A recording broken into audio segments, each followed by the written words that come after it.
Hola, bienvenidos a un nuevo episodio de Una Argentina Mejor es Posible, este ciclo de la Fundación Metropolitana, en el que nos vinculamos con diferentes actores de nuestra realidad, investigadores, personalidades de organizaciones no gubernamentales, políticos, empresarios, para conversar, dialogar, debatir en relación a los temas vigentes, a los problemas que tenemos como sociedad.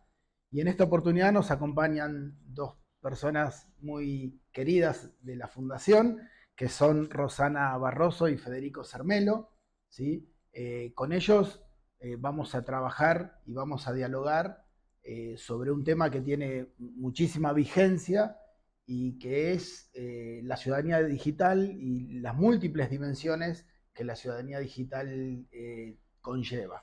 Federico Cermelo sí, es abogado y fue director del Observatorio de Familias y Juventudes de la Cámara de Diputados de la Nación. Y Rosana Barroso es licenciada en Educación, es abogada y es presidenta de la Fundación LEA, una asociación con la que la Fundación Metropolitana viene trabajando y tenemos una alianza estratégica en pos de, como es el nombre del ciclo, pensar en una Argentina mejor y si una Argentina mejor es posible. Para empezar, como siempre nos gusta en este ciclo, nos gustaría que nos cuenten, resumidamente, porque tienen una trayectoria muy extensa, cada uno de ustedes su trayectoria personal, profesional, para llegar al lugar en el que hoy se encuentran y desarrollando las actividades y las alianzas que vienen desarrollando, ¿no? Federico, por ejemplo, apadrinó desde ese espacio en la Cámara de Diputados de la Nación la alianza anti-bullying. Entonces, si querés, Fede, en este caso no arrancamos por la dama, arrancamos por vos. Contanos un poco sobre tu trayectoria en estos temas para saber quién sos. Bueno, sí, exactamente. Desde el Observatorio de Familias y Juventudes, en mi gestión, nosotros trabajamos muchos temas que tienen que ver con uso responsable de nuevas tecnologías. Encima, gran parte de la gestión nos tocó en pandemia, por lo cual fue un desafío porque la virtualidad explotó. Y ahí tuvimos que usar mucho de lo bueno de la virtualidad para los vínculos humanos, para seguir con nuestros trabajos, para seguir con nuestras capacitaciones. Y bueno, fue un momento en donde también los delitos se fueron al aula virtual, ¿no? Porque, bueno, encontraron el anonimato, encontraron esa facilidad, esa multiplicidad de poder hacer muchas cosas, las buenas y las malas. Y ahí fue donde tuvimos que trabajar en una ley contra el grooming, donde tuvimos que aunar esfuerzos con todas las organizaciones que luchan contra el bullying del país, por todos los problemas educativos que estaba trayendo la pandemia, ¿no? La falta de escolaridad y cómo era esa escolaridad virtual.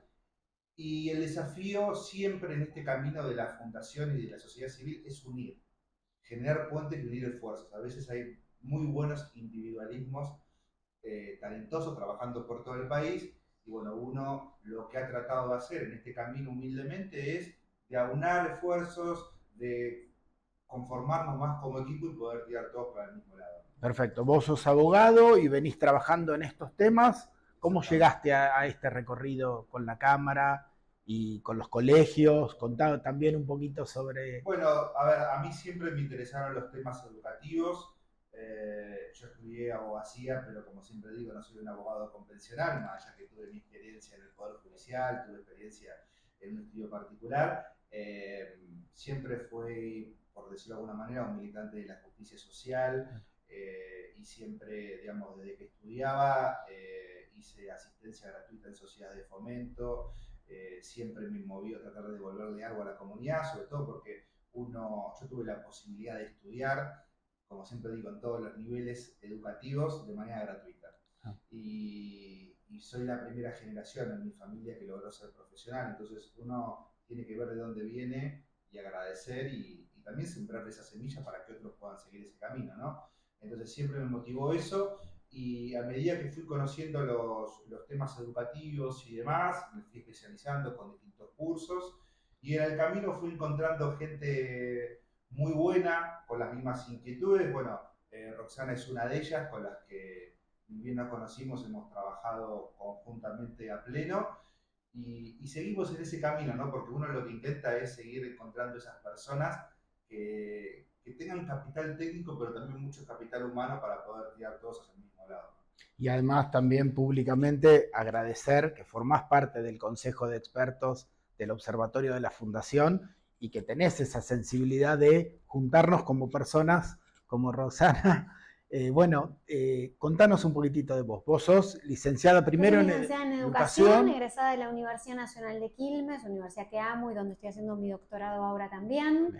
Que lo empiezo ahora, mi doctorado, también volviendo a la universidad pública, que ha sido mi casa, porque yo trabajaba en la Universidad Nacional de Quilmes desde mis 19 recién cumplidos, de 18, trabajaba de 9 a 18 y cursaba de 18 a 23, o sea que era mi casa real. Vivías en la universidad. Vivía ahí adentro, soy como Fede, primera generación de universitarios en la familia, así que también la responsabilidad de ello, y tuve la suerte primero de ser becada para poder estudiar en la Universidad Nacional de Quilmes, que decía que me pagaban mis apuntes y mis viajes y todo, si no creo que no lo podía haber hecho. Y el segundo año, en lugar de renovar mi beca, me ofrecieron empezar a trabajar ahí y empecé a trabajar con un equipo de investigación que trabajaba sobre políticas y sujetos en educación.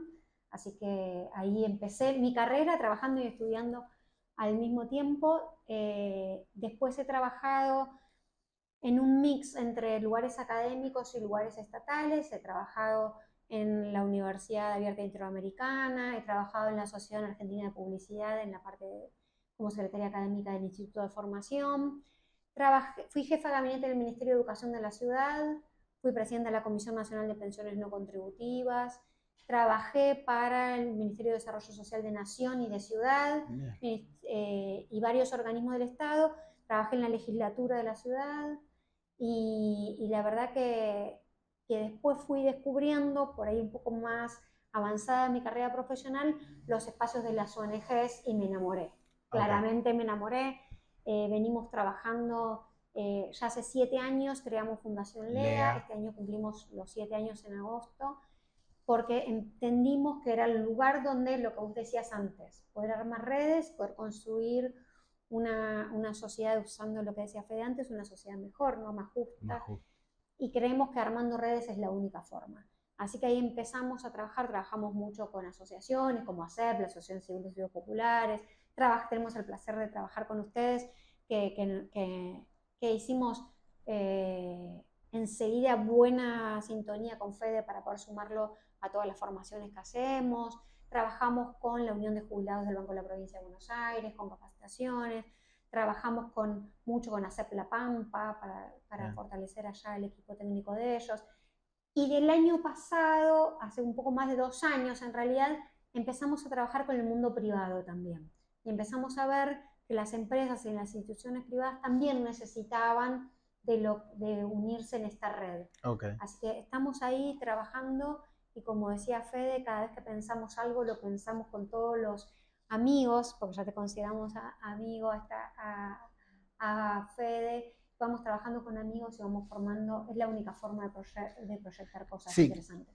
Gracias a los dos. Creo que eso es lo convergente, eso es lo que nos une, eso es lo que sostenemos desde la Fundación. Nosotros siempre nos definimos, nos autopercibimos como una organización política no partidaria que trabaja en pos de el bienestar, la justicia social, la equidad, ¿no? Porque en definitiva de eso se trata. Para el público que no esté tan en la temática, Fede, y apelando a tu capacidad y a tu pedagogía y didáctica, hacenos un desagregado de la ciudadanía digital, de las distintas dimensiones, de cómo esto nos atraviesa diariamente a todos los habitantes del planeta, diría, ¿no? Sí, claro. Bueno, a ver, hoy todos somos ciudadanos digitales en el punto de que usamos un dispositivo prácticamente para todo y la dimensión virtual es igual o más compleja que la física, donde todos los días nos encontramos con derechos pero también con obligaciones, donde tenemos un know-how familiar y educativo que desde que empezamos a crecer nos enseñan con tips como ojo al cruzar la calle, ojo no hables con desconocidos y demás, y falta ese know-how, ¿no? de enseñanzas, de prospecto, ¿no? de medicamento con la letra chiquita sobre bueno, todas las contraindicaciones que puede tener el mundo digital.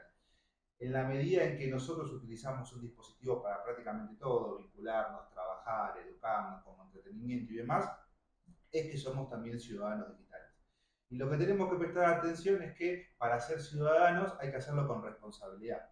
Por algo en la escuela tenemos una construcción ciudadana, nos enseñan nuestros derechos civiles, nuestros derechos políticos, y todo eso aplica a la virtualidad.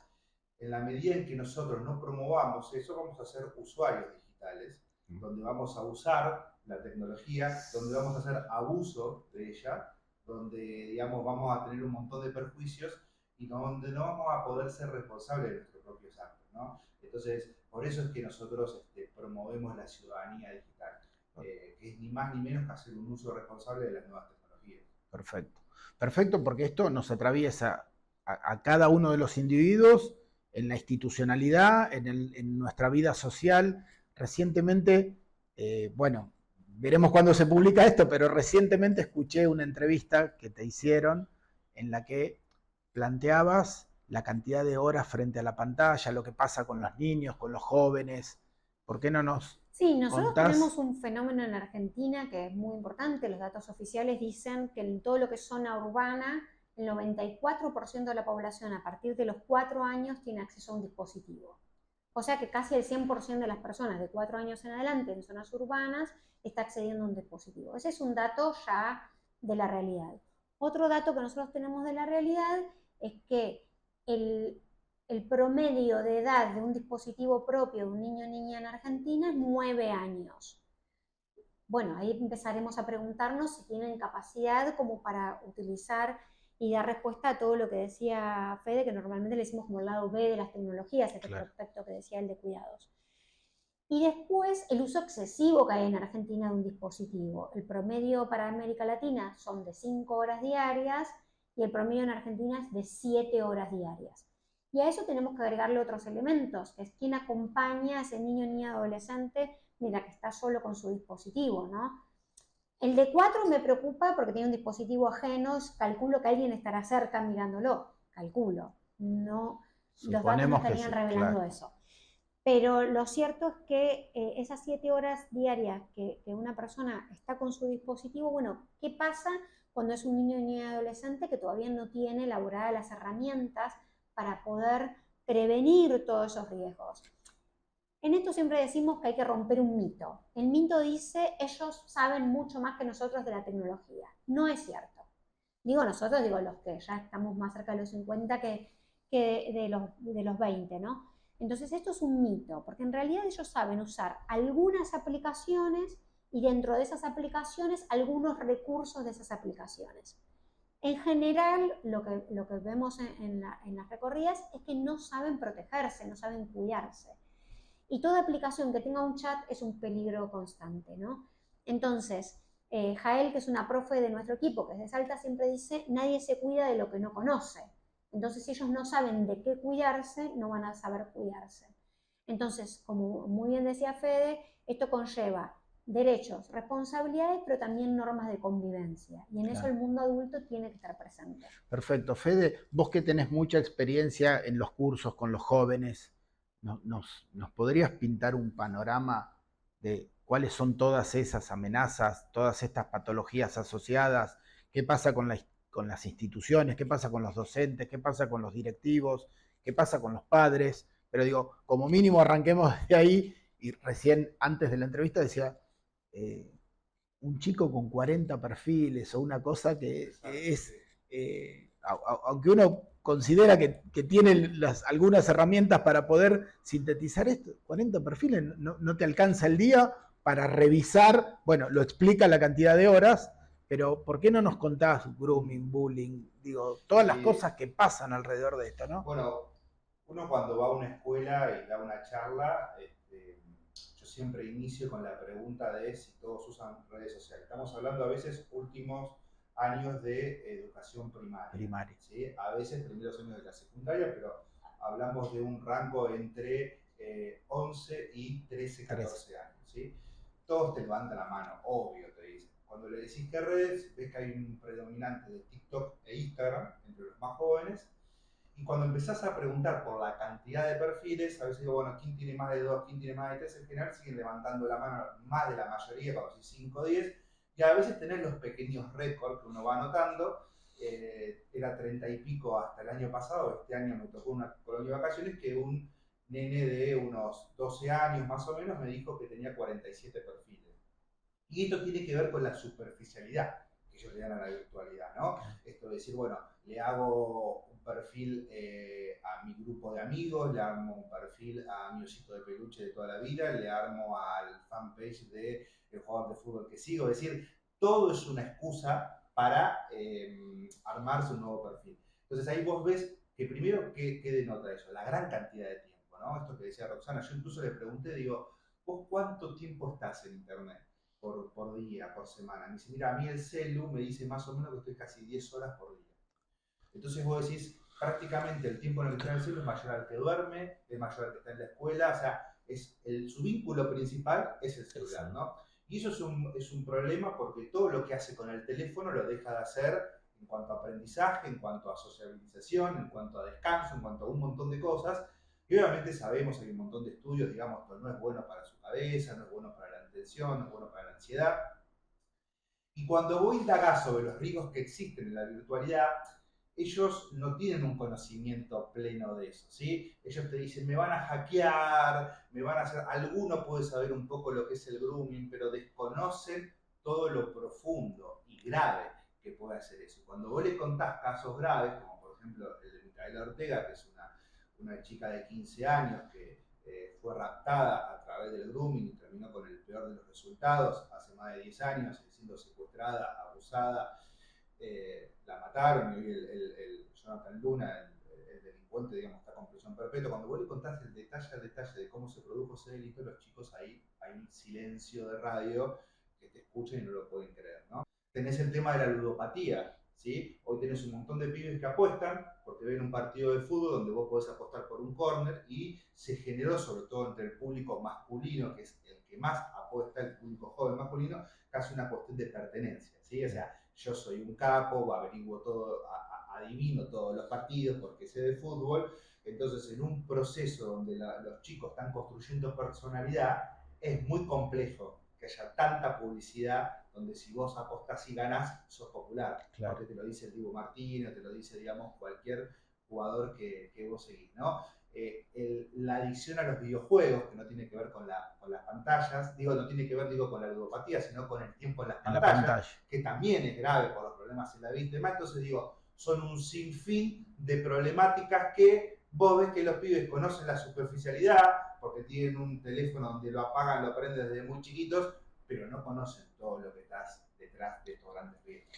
En definitiva, predomina esto, un profundo desconocimiento. Recién hablábamos en la previa, en este momento están iniciando el ciclo escolar, entonces hay todo un debate alrededor de, los chicos no pueden usar el celular en el colegio, los docentes no deberían, los profesores no deberían usar el celular en el colegio. ¿Por qué no discutimos un poquitito de esto? Nos contás, hay países en Europa que vemos que, hay países que los prohíben. Una prohibición total de redes sociales para menores de 16 años. Sí. Y hay lugares, tanto en Argentina como en el mundo, que han hecho una prohibición sobre el uso de los dispositivos dentro del aula, de los celulares dentro del aula. Eso trae cosas a favor y cosas en contra. Primero, que nosotros no podemos prohibirle el 100% de las redes sociales a los jóvenes, donde, como decía Fede, pertenecer, ser parte de un grupo, también sociabilizan por esos medios. Lo que uno tiene que hacerlo es gradual, paulativo y ver el desarrollo madurativo de los chicos. No podemos darle todas las redes sociales a una criatura a los 7, 8 años, ¿no?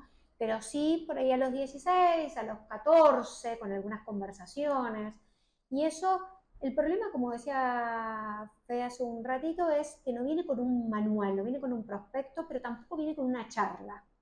El celular se regala como un dispositivo dentro, en un cumpleaños, en Navidad, en el Día del Niño, pero eso no hay una charla, no hay un acompañamiento, no hay una guía, no hay nada que acompañe. Entonces, ¿qué sucede?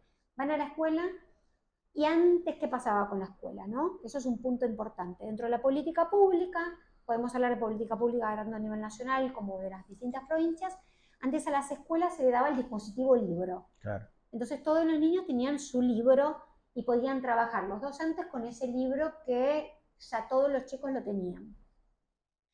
Entonces, no hacía falta el dispositivo. Hubo un momento en que se dejaron de dar libros, entonces cada chico se llevaba su celular con la excusa de investigar en el momento para el trabajo que tenían que hacer dentro del aula. Claro.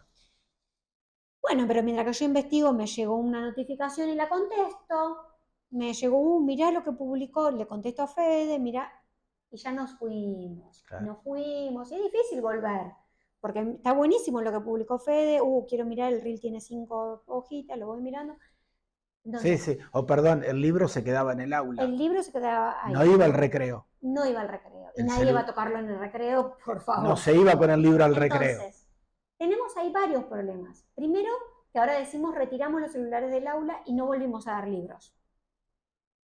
Okay. Para el docente es un desafío de cómo voy a trabajar en un aula si no tienen autorización para usar los dispositivos, si no tengo libros, no tengo computadoras y no tengo reemplazos. Es un tema a pensar. Cuando hablamos de, hay que ser muy cuidadosos con los docentes porque siempre le echamos la culpa de todo lo que pasa y lo cierto es que no solo no están buenas las condiciones económicas, laborales de sus salarios, sino que no tienen condiciones de educabilidad, decimos. Claro. ¿Cuáles son las condiciones de educabilidad? Edificios en condiciones, computadoras, el equipamiento, claro. Equipamiento con dispositivo libro, algo. No hay un reemplazo para eso. Entonces, hoy los dejamos sin celular, pero no le dimos ningún reemplazo. Magia, no sé cómo van a hacer en estos días. Hay escuelas que dijeron el dispositivo se queda en el locker y el chico entra, deja el dispositivo en el locker, sale y se lleva su dispositivo. Lo cual trae el tema del recreo, de lo cual vos hablabas. Los chicos pusieron el grito en el cielo, diciendo yo en el recreo quiero usar mi dispositivo. Y es una cosa importante en la conformación de la personalidad del proceso de sociabilización. Acordémonos que las escuelas no solo enseñan contenidos, sino habilidades y aptitudes, ¿no? Uno aprende conductas y reglas de convivencia que después utilizas en la vida social. Incógnita, ¿cómo resolvemos el reemplazo del celular? Vamos a ver que van a volver algunos juegos en los recreos y van a volver, ojalá, las reuniones de amigos después de la escuela. Y lo cierto es que no lo podemos prohibir para cuando vuelvan a la casa. Tienen que tener esa herramienta para poder generar mecanismos de defensa, ¿no? Es como no lo dejamos ensuciarse y cuando genera el pibe mecanismo de defensa, ¿no? Claro. También tenemos que dejarlos que usen sus dispositivos porque eso genera también el aprendizaje de habilidades digitales que después ellos van a tener que usar en su desarrollo profesional. Así que hay que ser como muy cautelosos, por ahí yo iría más a un modelo de lo que decía Fede hace un rato cuando hablábamos en la previa, de decir, bueno, se puede utilizar en esta materia, en este momento, para este trabajo en particular. Pobre, después a los docentes le toca la vigilancia de pasar banco por banco y ver que estén de verdad en ese contenido y no chateando o en alguna red social. Pero bueno, es un desafío interesante. Consideramos todos los que estudiamos ciudadanía digital, creo que en eso estamos en común todos, que hay que bajar la carga de horas de exposición de los niños y adolescentes a los dispositivos, volver a algunas actividades, no llenarlos tampoco de 300 actividades para cuando salen a la escuela, pero sí planificar encuentros al aire libre, actividades recreativas, actividades deportivas, ¿no? Artísticas podrían ser, yo no tengo ningún talento, pero siempre me hubiese gustado hacer algún deporte, pero iba al gimnasio, buscar alguna cuestión claro, que te iré desconectarte del celular un rato, ¿no? Porque además, yo siempre, en todos los eventos de la fundación, siempre digo, además que soy sociólogo de profesión, digo, nosotros miramos el presente con las categorías que nos formatearon en el pasado. Ahora, tenemos que mirar el futuro, necesariamente tenemos que mirar el futuro. Y si somos ciudadanos digitales, digo, ¿dónde está el equilibrio entre el todo y la nada? ¿No? Porque me parece que ahí está el enorme desafío. ¿Por dónde cree Fede que puede haber un punto de equilibrio? Que sí, que no, cómo.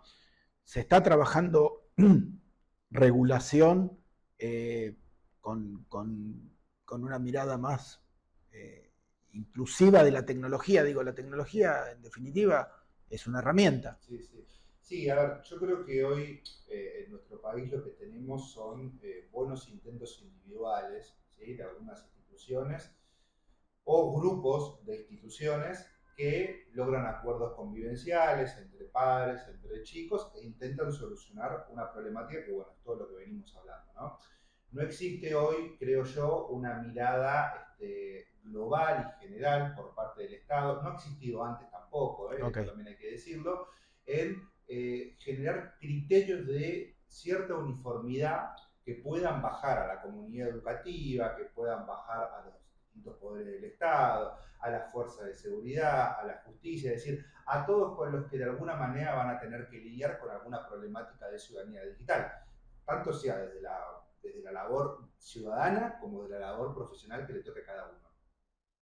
Yo creo también que cuando ponemos límites y hacemos normas, tenemos que hacer una mirada general de todo nuestro plexo normativo. Yo siempre digo, nuestro Código Civil dice que nosotros somos adolescentes a partir de los 13 años, ¿sí?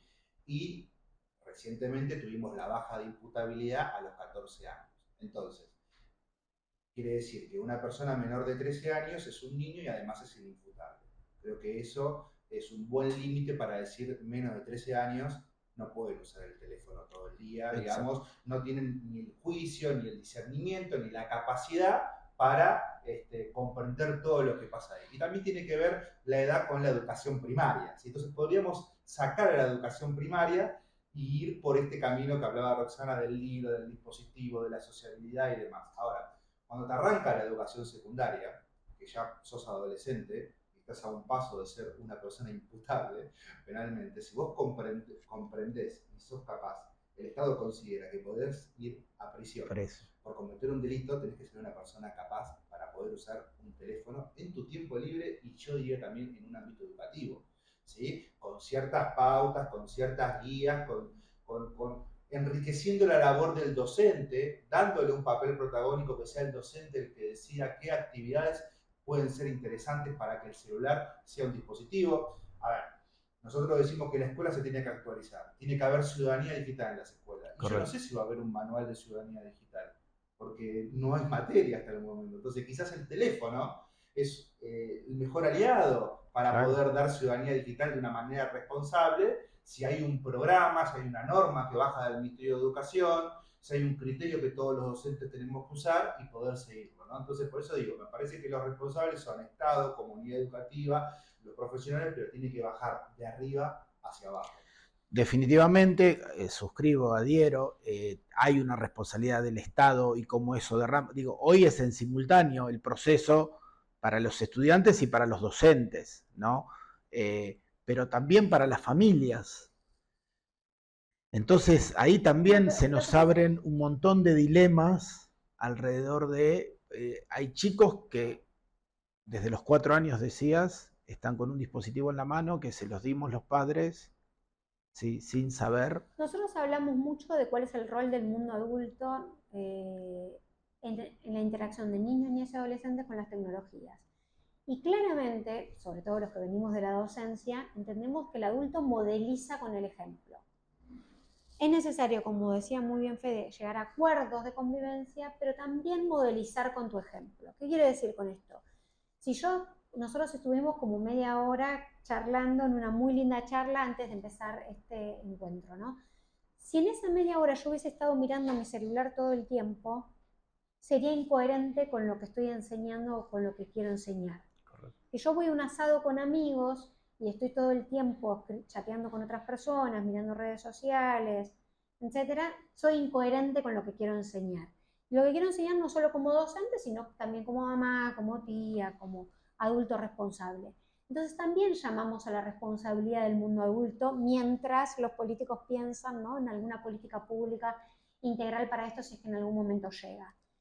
Entonces, pensar en acuerdos como lo que comunicaba Fede recién, entre familias, ¿no? Ahora hay pactos para ponerse de acuerdo en qué momento entregar el celular, porque muy bien muchos autores cuentan relatos de padres que le dijeron, soy el único en el aula que no tiene el celular, y resulta que ninguno tenía celular y los 5 padres, 10 padres salieron corriendo a comprar. Entonces, bueno, poder hacer acuerdos, a veces los chats de padres que están llenos de información que no sirve para nada, estaría bueno que sí sean un espacio para acuerdos sobre este tipo de cosas que resguarda la salud mental de sus hijos. El libro La generación ansiosa lo muestra muy bien, ¿no? Claro. Es una generación, la que nació con el celular, muy ansiosa, propensa a la autoexclusión, al encierro, a la depresión, a las autolesiones, a los intentos de suicidio. No quiero que la gente salga corriendo a asustarse, No, no, claro. pero sí es cierto que todo ese camino no es literal, no obligatoriamente todos van a seguir ese camino, pero hay una tendencia mundial a esas gestiones de emociones que no están sucediendo, ¿no? Y también establezcamos que no hay una política pública sobre salud mental.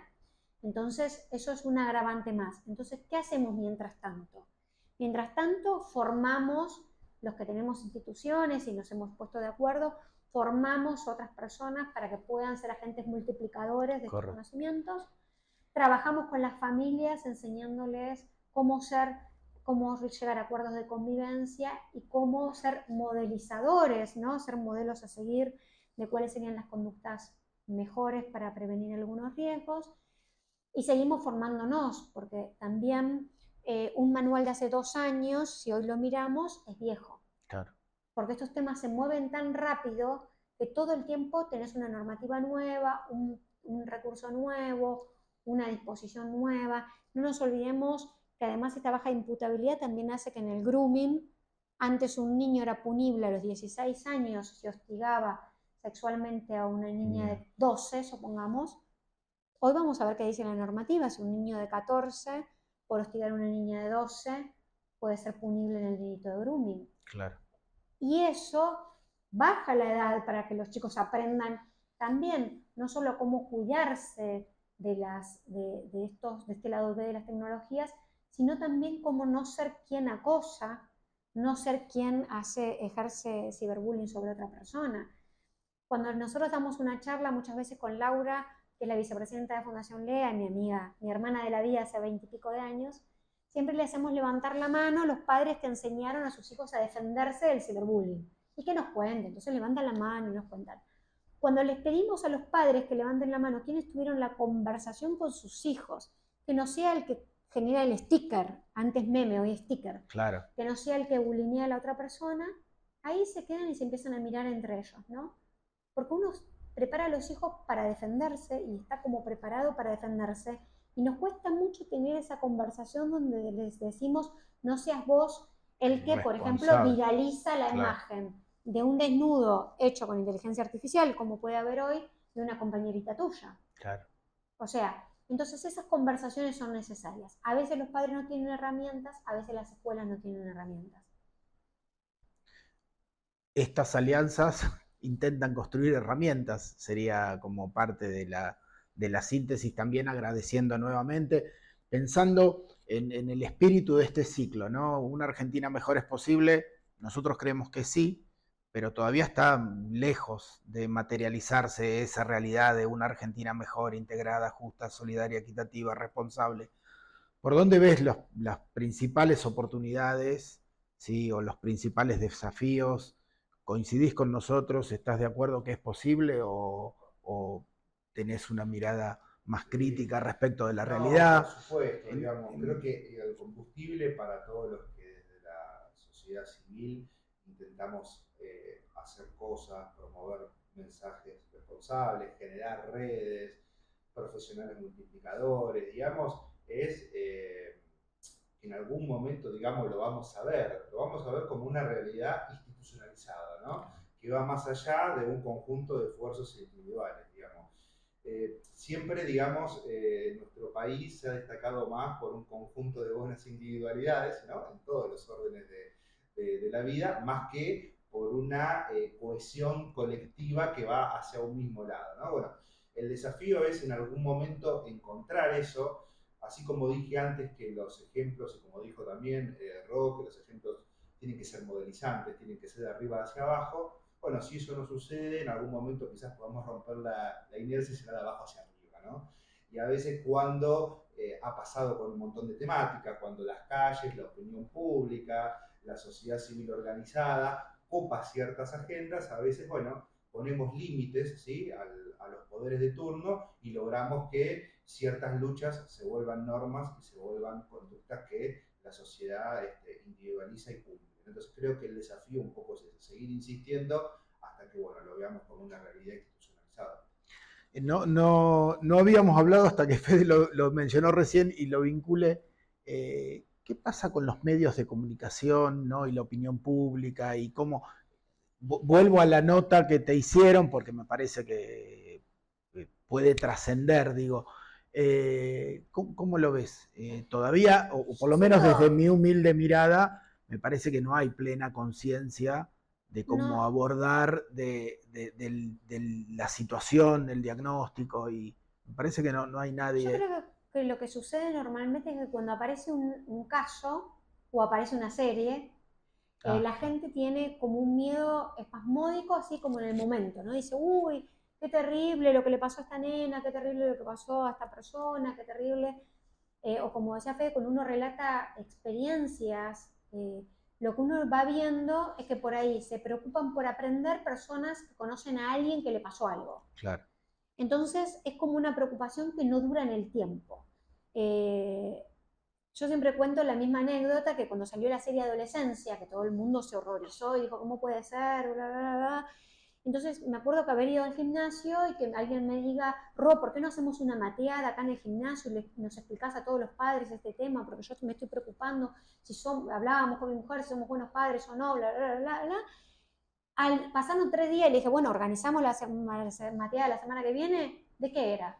Y ya no sabía ni de qué le hablaba. Entonces, eso no sirve. Claro. Lo bueno es que nosotros vamos generando, siempre decimos nuestro metro cuadrado de influencia, porque hay una de las chicas de la fundación que habla del metro cuadrado de influencia, Fernanda Carpi, dice, bueno, nosotros podemos aportar nuestro granito de arena acá, intentamos que ya Fede aporta su granito, vos aportas su granito, y si vamos sumando granito de arena, llegamos cada vez más a más lugares.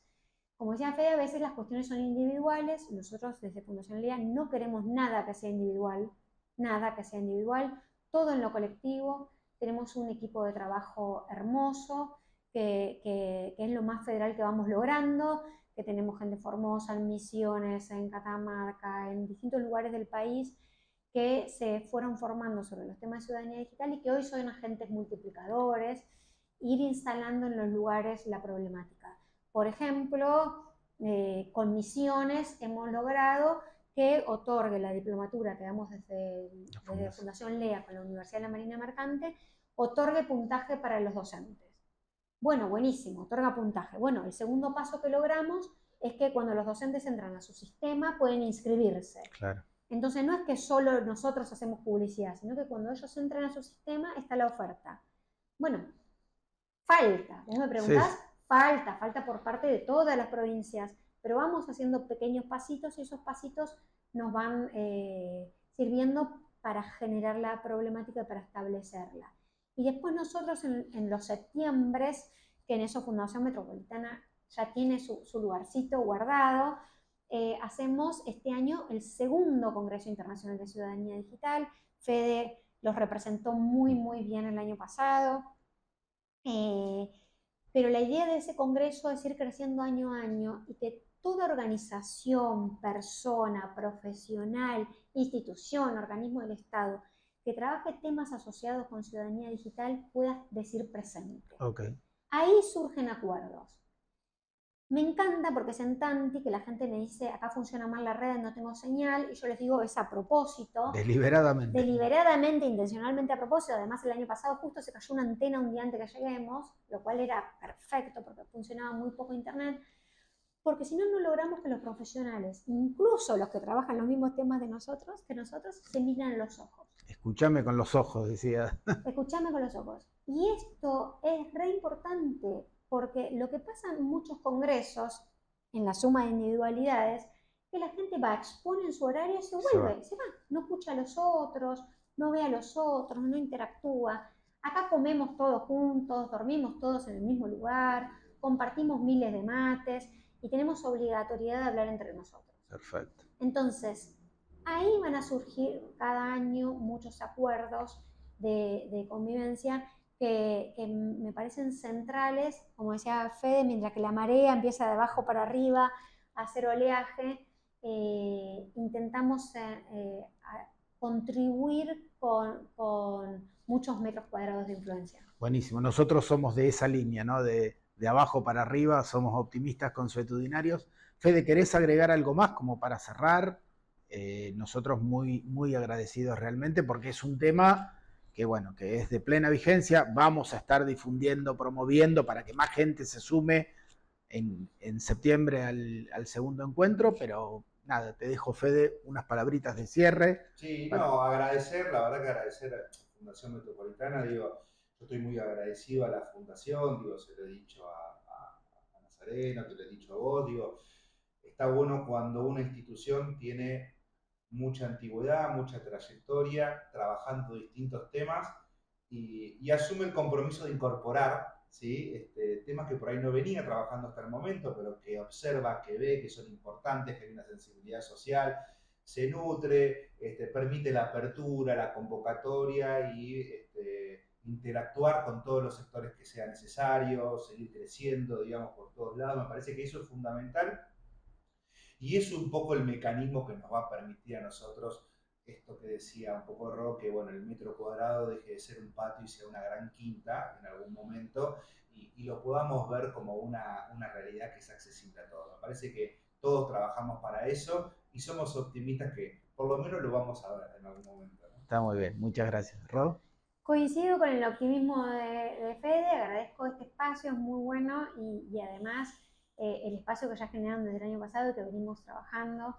Y también los invitamos a mirar las redes sociales de Fundación Lea. Es muy fácil, en Instagram es @Fundación Lea. Nosotros ahí tenemos capacitaciones gratuitas, actividades pequeñas, actividades de formación más amplias, el congreso. Y en todo eso, obviamente, Fundación Metropolitana es parte de generar, como digo siempre, una ciudadanía digital segura, responsable, intergeneracional, porque trabajamos a través del equipo de personas mayores, liderado por Laura Macasada, que es abogada y gerontóloga comunitaria. Trabajamos la formación de las personas mayores como sujetos activos en la prevención y detección del lado B de las tecnologías. Por eso siempre sumamos la palabra intergeneracional. Son agentes de cuidado, entonces por lo general son quienes pueden observar las conductas y estar atentos y aprenden y les gusta mucho. A veces hacemos capacitaciones que duran 6 horas, se quedan las 6 horas, o sea, es impresionante. Y con perspectiva de género. También. Porque así como decía Fede hace un rato, las apuestas es un mundo de varones, las principales víctimas de las violencias de género son las niñas y las mujeres. Claro. Entonces, también hay que darle a todo, no una mirada dura o feminista o con cosas que nos separen de los hombres, porque no podemos hacer nada si no es juntos. Lo cierto es que mirarlo, porque claramente tenemos que formar masculinidades que sean menos violentas. Distintas, claro. Entonces, siempre entendamos que no es que los hombres son violentos, sino que ejercen violencia, porque si no, no podemos cambiarlos, no podemos pensar en modificar conductas. Entonces, la formación de masculinidades que ejerzan menos violencia a través de las redes sociales incluso es un punto importante a trabajar juntos. Así que muchas gracias. No, perfecto. Muchísimas gracias a ambos. Muy contentos. Gracias a Nazareno, Max y Sol y al equipo de la Fundación que colaboran para que esto, hoy me toca a mí ser la cara en la entrevista, pero detrás de esto está el equipo de la Fundación que en próximos episodios seguiremos trabajando por una Argentina mejor.